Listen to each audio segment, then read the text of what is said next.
Guten Morgen et bonjour, bienvenue sur le Taureau. On se retrouve aujourd'hui, comme vous l'avez vu à mon très bel accent, pour parler de l'Allemagne, mais pas que. Nick Woltemade quitte Stuttgart et non pas pour aller au Bayern Munich, mais à Newcastle, qui a été disposé à mettre les 90 millions d'euros sur la table demandés Incroyable. par Stuttgart, somme que refusait de payer le Bayern Munich. Euh, pour Nick Woltemade, sans trop le présenter, parce que je vous renvoie sur notre chaîne, on a déjà tourné un sujet sur Nick Woltemade. Pour ceux qui ne le connaissent pas, tout est expliqué là-dedans, son profil, comment le faire évoluer et son parcours plus jeune. Mais justement, moi, la première question qui m'intéresse quand on parle de Nick Woltemade à Newcastle, c'est justement de poser la question, est-ce que pour toi, il vient jouer autour d'Alexander Isak, comme il en a le profil, ou est-ce qu'il vient peut-être pour remplacer Alexander Isak en grève depuis maintenant 2 semaines, qui a fait comprendre qu'il voulait quitter Newcastle pour Liverpool? Bah déjà, c'est un très gros coup pour Newcastle. Et surtout pour Stuttgart, parce que du jour au lendemain, une information sort de nulle part. 90 millions, c'est une somme extraordinaire quand même. C'est une somme de dingue. Il demandait au Bayern, je crois, 70 millions. Le Bayern montait jusqu'à 55. Et là, d'un coup, Newcastle, les arrive, ils posent 90 millions d'euros. Avec la situation d'Isaac, qui fait des grèves et tout. Je pense que c'est pour le remplacer. Je pense qu'ils vont essayer de le vendre, parce qu'ils ont plus trop le choix. Au final, je me dis peut-être qu'ils se sont rendus compte qu'ils ont plus trop le choix. Du coup, je pense qu'ils vont essayer de le libérer vers Liverpool, qui le veut vraiment alors qu'il est déjà équitiqué. Bon, c'est un truc de fou aussi, mais c'est notre Un autre débat, histoire. ouais. Exactement. Moi, je pense que ouais, il va venir à Newcastle pour l'emplacer. Mhm. Alors justement, en parlant de Newcastle, Newcastle, on se doute que c'était pas forcément la piste 1, on est le 29 août. Sesko a été raté avant d'aller à Manchester United et Kitike a finalement choisi Liverpool plutôt que Newcastle. Est-ce que pour toi, Voltemade, il apparaît comme un plan Z, on va dire, entre guillemets, vraiment le panic buy, ou est-ce que il peut quand même résoudre pour toi des problèmes à Newcastle de par son profil? Bah, pour moi, en vrai, quand je regarde le profil de Nick Voldemade, il ressemble beaucoup au profil de Sesko et Kitike et tout, tu vois, c'est des mecs longilines, c'est des mecs qui sont grands, mais qui ont une certaine qualité technique, qui sont complets. Du coup, oui, c'est pas forcément le plan A, mais au jour d'aujourd'hui, c'est clairement le plan A, en fait, tu vois. Il y a pas mieux sur le marché, en fait. Clairement, en Europe, je pense que même en Europe, il n'y a pas mieux sur le marché que ce jour-là.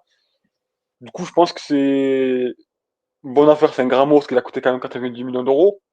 Sachant il arrive à Stuttgart il y a un an, limite jour pour jour, pour que dalle. Ouais, pour 0 euros, voilà, que dalle. Et il arrive avec un statut de remplaçant, voire remplaçant du remplaçant. Du coup, aujourd'hui, le voir partir à Newcastle pour 90 millions d'euros, c'est énorme. Moi, je pense personnellement qu'il va réussir. Je pense que la première ligue et le style de jeu de Newcastle est fait pour lui. Il remplacera bien Isaac, comme Isaac l'a fait quand il est arrivé de la Sociedad, si je ne me trompe pas. C'est bien ça. Du coup, oui, je pense qu'il peut faire, il peut faire le même parcours, en fait. Je pense qu'il peut faire le même parcours et peut-être partir dans 2-3 ans dans Liverpool, United ou un autre club du style.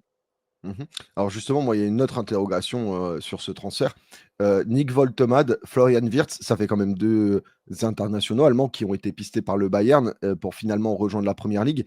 Est-ce que pour toi, il n'y a pas un changement de cap des clubs de Bundesliga qui avant étaient presque condamnés à vendre au Bayern et qui maintenant peut-être trouvent un certain intérêt à vendre ailleurs? Ben, comme tu l'as très bien dit, moi je pense que de base, les deux joueurs qui voulaient aller au Bayern, que ce soit Wirtz ou Woldamade, je pense que les deux voulaient signer au Bayern. Le souci, c'est que maintenant en Bundesliga, les clubs, mais ils savent qu'en première ligue, ça va payer bien plus cher que les clubs d'Allemagne ou d'ailleurs. Du coup, plutôt que de vendre un joueur au Bayern à 70 millions d'euros, tu attends la fin du mercato et t'as Newcastle qui arrive à 90 millions d'euros.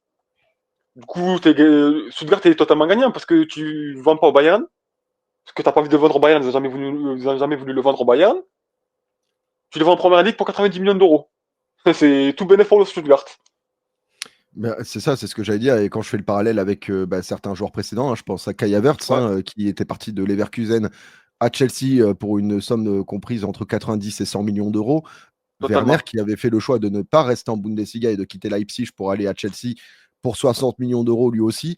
Exactement. Moi, j'ai l'impression que peut-être, et que je me trompe pas, que finalement, les nouveaux internationaux allemands se sentent moins obligés d'évoluer au Bayern pour aller en Mannschaft qu'auparavant sur la décennie précédente, où le Bayern avait cette faculté à forcément choper les meilleurs joueurs de Bundesliga et surtout les meilleurs internationaux allemands. Pour moi, une Mannschaft qui va bien, c'est un Bayern qui va bien. Et j'ai C'est l'impression ça. qu'on est de plus en plus en train de dissocier le Bayern de la Mannschaft. Totalement. Parce que au jour d'aujourd'hui, quand tu regardes la sélection de Nagelsmann qu'il a fait hier, il n'y a que 4 joueurs du Bayern. Sachant que Pavlovic n'est pas à 100% en forme, mais il n'y a que 4 joueurs du Bayern. C'est très peu. De base, il y en a au moins 7, 8, tu vois. La moitié de la sélection de la Mannschaft, c'était du joueur du Bayern. Et très souvent Aujourd'hui, comme, titulaire d'ailleurs. et très souvent titulaire, comme tu l'as dit, c'était le sautoir de l'équipe. Mais comme tu l'as dit, aujourd'hui, le football, c'est plus le même qu'il y a 10 ans en arrière. Les droits TV ont explosé en Angleterre. Les clubs allemands préfèrent vendre à l'étranger plutôt qu'au Bayern, vu que maintenant ils ont le choix de ne plus vendre au Bayern. Parce qu'avant, automatiquement, les joueurs s'extradaient moins, c'est parce qu'il y avait moins d'argent ailleurs. Et du coup, le joueur allemand préférait aller au Bayern. Mais aujourd'hui, c'est totalement différent. Sachant qu'il y a des clubs déjà comme Leverkusen, comme tu l'as très bien dit, ils veulent pas vendre au Bayern. Je crois que le dernier joueur de Leverkusen qui a signé au Bayern, c'était en 2002 ou en 2003. Je crois que c'était Lucio, un truc du site, si je dis pas de conneries. Ouais, bah, il y a Jonathan Tah, mais il arrive libre, donc du coup, il n'y a pas Oui, vraiment une Jonathan Tah. négociation. Ouais. Ah bah voilà, ah bah avant Jonathan Tah, je crois que j'avais vu une statistique, je crois 2002-2003, mais c'était une vente, c'était pas un transfert libre. Mm. Oui, du coup, oui, comme tu l'as dit, il y a forcément les joueurs n'ont plus besoin d'aller au Bayern pour jouer avec la Mannschaft. On voit l'exemple avec Füllkrug à West Ham. Mm. Bah, pour revenir justement plus sur le cas de Voltemade et de Newcastle, quand on fait le parallèle et qu'on prend chaque partie, Newcastle, Stuttgart et Voltemade, est-ce que pour toi, bah, certains sont gagnants plus que d'autres ou est-ce qu'il y a un perdant dans cette transaction pour toi? Stuttgart gagnant totalement, 100% gagnant Stuttgart. Ils ont réussi à ne pas vendre au Bayern, ce qu'ils voulaient faire depuis le début. Ils vendent leurs joueurs à Newcastle pour 90 millions d'euros. C'est 90 millions d'euros bénéf, vu qu'ils ont mis zéro sur le joueur. Du coup, Stuttgart est totalement gagnant. Newcastle, vu le prix auquel ils risquent de partir, c'est un gros pari de prendre Waldoma 2 malgré que ce soit un très bon joueur, comme j'ai déjà dit auparavant. Je pense que Newcastle aussi gagnant. Et le joueur, il va partir en première ligue, expérience première ligue, gros salaire et tout. Je pense que même si le choix numéro un du joueur c'était le Bayern, il est quand même gagnant. Parce qu'il va en première ligue et ça reste quand même le meilleur championnat du monde, même si des gens sont peut-être pas d'accord avec cet argument. Bah, quand je vois justement le parallèle avec Alexander Isak, qui est quand même assez retenu par Newcastle, est-ce que Voltoma 2, il n'a pas pris un risque pour la suite de sa carrière? Parce que qui nous dit que dans 2 3 ans, comme tu dis, il va pas vouloir changer d'air, peut-être un plus gros club va s'intéresser à lui. Est-ce que bah, pour toi, il a fait la bonne décision en se disant qu'il s'est peut-être coincé comme Alexander Isak actuellement? Ou est-ce que tu penses que bah, Newcastle va retenir les leçons de ce qui s'est passé avec Isaac et peut-être être plus réactif les prochaines fois? Après, je suis pas un grand connaisseur de Newcastle, mais j'ai l'impression que les ambitions de Newcastle, c'est d'être un grand club de première ligue. Au niveau de Même City mondial. et ouais, voilà, mondialement. Newcastle a l'ambition d'être un grand club, c'est pour cette raison qu'ils ont été rachetés par l'Arabie Saoudite. Du coup, peut-être que d'ici 2-3 ans, eh ben, les joueurs iront à Newcastle plutôt que de partir de Newcastle. Du coup, Peut-être. voilà. C'est exactement ça. Mais non, je pense que Newcastle, ils ont fait un bon choix aussi. Bah, en tout cas, bah, pour ceux qui ne connaissent pas Nick Voltemat, je vous renvoie vers notre autre vidéo où on détaille vraiment le profil de joueur en profondeur pour ceux que ça intéresse.